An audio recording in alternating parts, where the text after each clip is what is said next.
Hello students, good afternoon बेटा। मैं वंदना मेहरोत्रा आपको संस्कृत पढ़ाऊंगी बेटा। और संस्कृत में आज हम लोग व्याकरण पढ़ेंगे बेटा। और व्याकरण बेटा हम लोग ये जानेंगे कि स्वर क्या हैं, व्यंजन क्या हैं। तो बेटा प्रत्येक भाषा को शुद्ध रूप से बोलने के लिए और लिखने के लिए कुछ नियमों का हमें पालन करना होता है। ठीक है बेटा। और जब हम उन नियमों का जो पालन कर लेते हैं तो उनके अंतर्गत बेटा कुछ चिन्ह होते हैं, कुछ संकेत होते हैं। उन चिन्हों और संकेतों को ही हम वर्ण कहते हैं। और वर्ण के दो प्रकार होते हैं बेटा, एक स्वर होता है और एक व्यंजन होता है बेटा। तो स्वर वे वर्ण या अक्षर होते हैं बेटा जिनके उच्चारण में किसी अन्य वर्ण की सहायता नहीं लेनी पड़ती, अर्थात ये स्वतंत्र होते हैं कि इनको किसी की आवश्यकता ही नहीं होती है, अपने आप ही इनको बोला जाता है बिना किसी की सहायता के, जैसे छोटा आ, छोटी ई, छोटा ऊ आदि।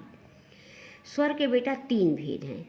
पहला है ह्रस्व स्वर, दूसरा है दीर्घ स्वर और तीसरा है प्लुत स्वर।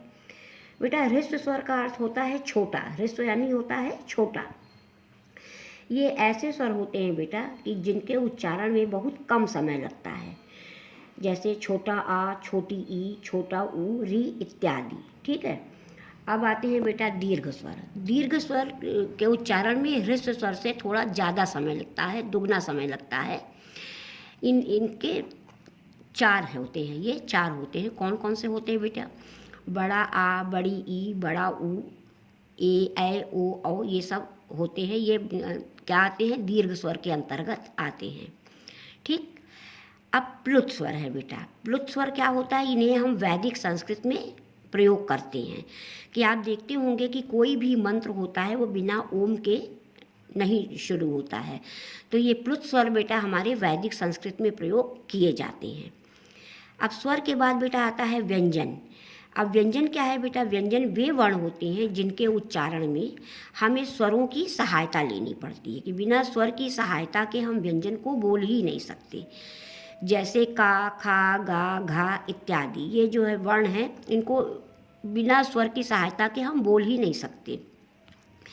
अब उच्चारण की दृष्टि से बेटा व्यंजन के तीन भेद होते हैं। कौन कौन से भेद होते हैं बेटा? पहला होता है स्पर्श व्यंजन। स्पर्श व्यंजन क्या है बेटा? जैसा कि इसके नाम से ही हमें ये पता चलता है कि स्पर्श यानी होता है छूना, कि जब हम इनको बोलते हैं तो हमारी जीभ जो होती है मुख के विभिन्न भागों का स्पर्श करती है, कि कभी आपस में ओठ मिलते हैं, कभी ओठ और दांत मिलते हैं, कभी जो है जीभ जो है मूर्धा से छूती है, कभी दांत से छूती है इत्यादि, जो है स्पर्श करती है, इसलिए इन्हें हम स्पर्श व्यंजन कहते हैं। स्पर्श व्यंजन के अंतर्गत बेटा का से माँ तक के वर्ण आते हैं और इनकी संख्या 25 होती है। ठीक है बेटा। जैसे का वर्ग के अंतर्गत आएगा बेटा आपका का, खा, गा, घा, अंगा। फिर वर्ग चा, छा, जा, इया।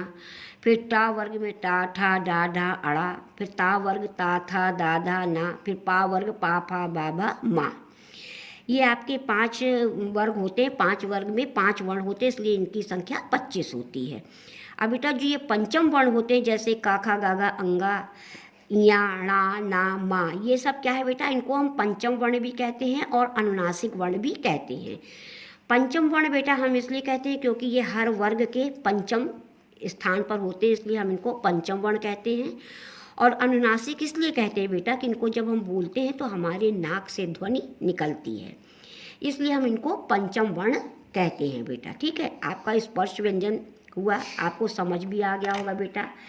अब दूसरा आता है बेटा आपका अंतस्थ व्यंजन। अंतस्थ व्यंजन क्या है बेटा? कि ये वे व्यंजन होते हैं जो कि बीच में स्थित होते हैं, स्वर और व्यंजन के बीच में स्थित होते हैं। ना ये स्वर में आते हैं और ना व्यंजन में आते हैं, बीच में होते हैं, इसलिए हम इनको अंतस्थ व्यंजन कहते हैं। इनकी संख्या 4 होती है, य, र, ल, व। ठीक है बेटा। तो ये आपके अंतस्थ व्यंजन हुए। अब बेटा होता है ऊष्म व्यंजन। ऊष्म व्यंजन बेटा वे होते हैं जिन वर्णों के उच्चारण करते समय हमारे मुंह से गर्म हवा निकलती है, और इन वर्णों को हम ऊष्म व्यंजन कहते हैं। इनकी संख्या 4 होती है, जैसे सा, शा, सा, हा। ठीक है। जब हम बोलते हैं शा तो हमारे मुंह से गर्म हवा निकलती है, फिर हम शा बोलते हैं। इस तरह से इनको बोलने में गर्म हवा मुंह से निकलती है, इसलिए इन्हें हम ऊष्म व्यंजन कहते हैं। अब बेटा इन तीनों के अतिरिक्त एक प्रकार का व्यंजन और होता है, उसको हम कहते हैं संयुक्ताक्षर। संयुक्ताक्षर क्या है बेटा कि जब दो या दो से अधिक व्यंजन आपस में मिलते हैं तो उन्हें हम संयुक्ताक्षर कहते हैं। इनकी संख्या 4 होती है, जैसे क्ष, त्र, ज्ञ और श्रा। ठीक है बेटा, कि ये आपके बेटा क्या हुए, वर्ण हुए, वर्ण के भेद हुए कि वर्ण कि आपस स्वर और व्यंजन हुआ, स्वर के भेद हुए, व्यंजन के भेद हुए। जब बेटा हम इनको पढ़ लेते हैं तो हमको चाहे वो संधि हो या हमें समास हो, किसी भी प्रकार की कोई डिफ़िकल्टी नहीं होती, किसी भी प्रकार की कोई कठिनाई नहीं होती है। तो हमें व्याकरण पढ़ने से पहले हमें इनका ज्ञान होना चाहिए कि स्वर क्या है, व्यंजन क्या है। और जब हम इन्हें जान लेंगे तो हमारे लिए हर वर्णमाला की कहीं से भी कोई कुछ पूछे हम बताने के लिए तत्पर रहते हैं। ठीक है बेटा, आज हम लोगों ने वर्ण पढ़ा। ठीक है, अब नेक्स्ट क्लास में नेक्स्ट चीज़ें पढ़ते हैं। ठीक है बेटा, थैंक यू।